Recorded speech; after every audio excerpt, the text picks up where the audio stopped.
I have the honor of telling. I'm very happy to be here. I'm very happy. It's such a beautiful event. I'm really happy to be here. And I'm very happy, finally, after all these voices, to bring some female voices and narratives to the table. As we have seen a lot of black males, but no women. I decided today to read something that it's been a long, long time since I read this episode. But as we have this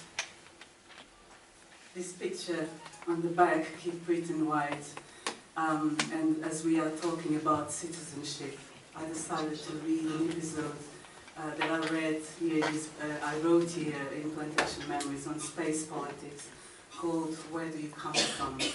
And it's the narrative of a black female woman, a black female Afro-German, who speaks about the questions that we have been talking today. Where do you come from? People always ask me, where do I come from? Where do you come from? And that was the thing. They asked me again and again and again since I was a child, just like that. They see you and the first thing that crosses their mind is to check, where is she from? They just walk in your direction and ask without even knowing you. It doesn't matter where you are at, in a bus, at a party, on the street, at dinner, or even at the supermarket. It just doesn't matter. They look at you and they just ask.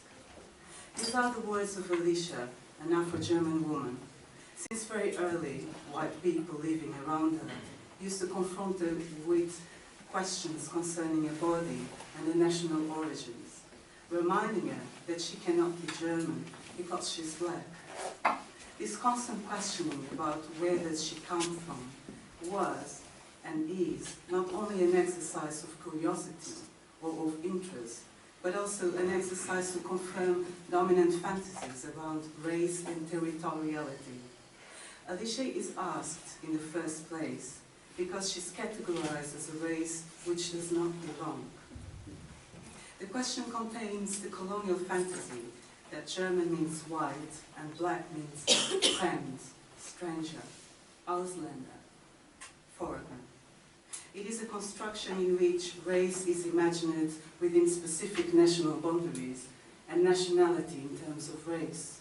Both blackness and Germanness are reproduced here as two contradictory categories which mutually exclude each other.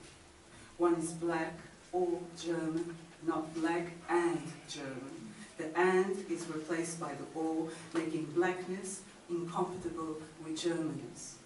It is precisely this incompatibility between race and nationality which define new forms of racism.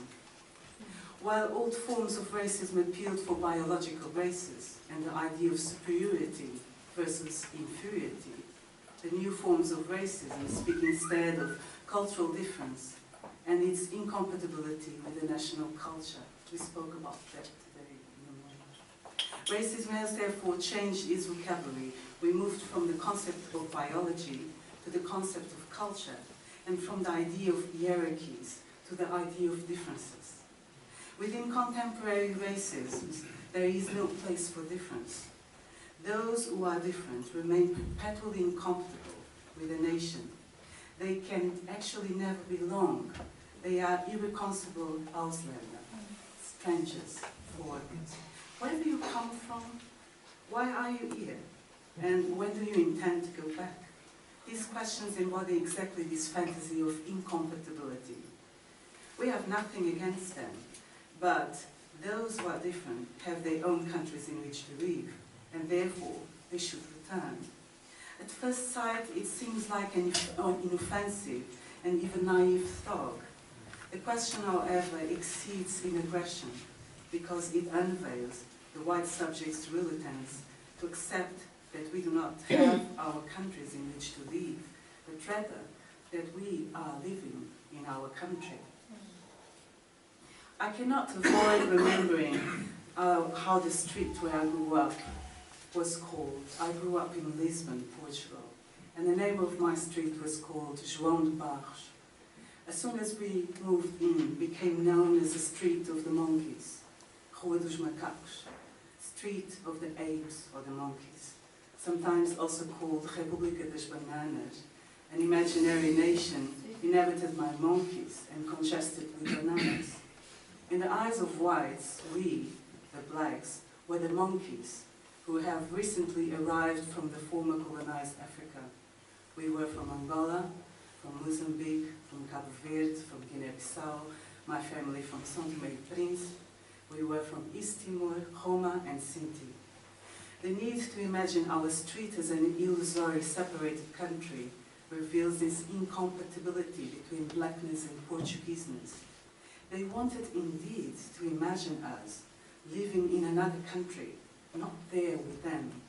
On the other end, the grotesque fantasy of classifying us as monkeys reveals the need to assert our position not only as an outsider, but also as inferior outside humanity.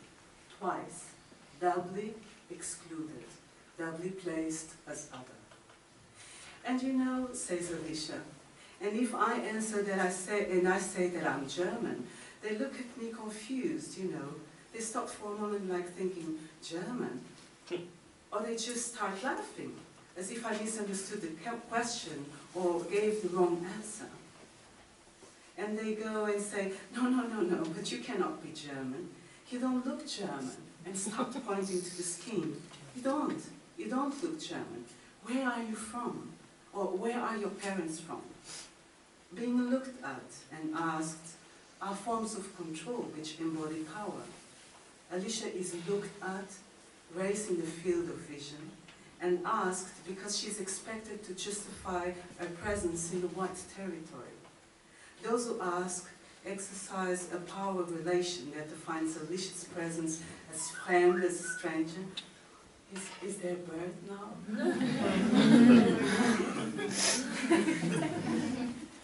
And the territory as theirs, drawing a clear boundary between you, the racial other, who is being asked and has to explain, and we, the whites, who ask and control. This power asymmetry reminds me of a old and painful slave-master relationship. Alicia is being asked and not asking, because it is the slave who replies and the master who controls. I have no intention of asking nobody where they come from, says Alicia. She has no urge to control.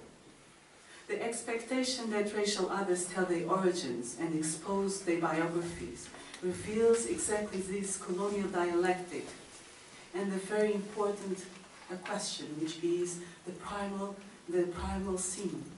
While the white subject is occupied with the question, what do I see? The black subject is again forced to deal with the question, what do they see? And then they go and say, no, you really cannot be German, come on. And keep pointing at the skin. Where are your parents from? In this moment of surprise and shock, Alicia tries to find some reason within unreason. But instead she receives some more unreasonable answers. She reveals the unreason of racism described by Fanon. I was hated, despised, detested, not by a neighbor across the street, but by an entire race. I was up against something unreasoned. The psychoanalysts say nothing is more traumatizing for the young child than his encounter with what is rational. Well, I would personally say that for those whose only weapon is reason, there is nothing more neurotic than the contact with the unreason of racism. Alicia cannot apply reasonable meaning neither for the question, nor for the answers of disbelief. She tries to explain again and again that she's German, but they keep asking where is she really from. Alicia has to realize she's caught in an act of colonization. The conflict here resides not in the answer she gives, but rather in the joyful act of placing her as other again and again, and in the joyful act of invading her body with questions and occupying it. That's the colonial act. She tries to rationalize and explain an unreasonable world, but within racism, as Fanon rights, no agreement is possible at the level of reason.